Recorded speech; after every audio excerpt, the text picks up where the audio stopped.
referent a les àrees, a les zones de joc infantil de la ciutat,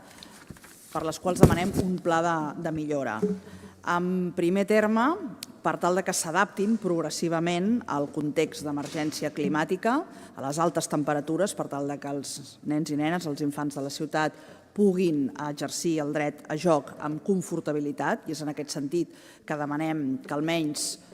un d'aquests parcs infantils de cada barri pugui disposar d'estructures d'ombra del tipus que sigui per garantir aquesta confortabilitat als nens i nenes. I l'altre aspecte té a veure amb l'accessibilitat i amb la inclusió dels parcs infantils. Reiterem la necessitat que totes les estructures de joc que es facin o que es reformin a la nostra ciutat contemplin els criteris necessaris per ser realment inclusius i que això es faci amb el treball, amb la complicitat de la Xavi, la xarxa d'accessibilitat i vida independent.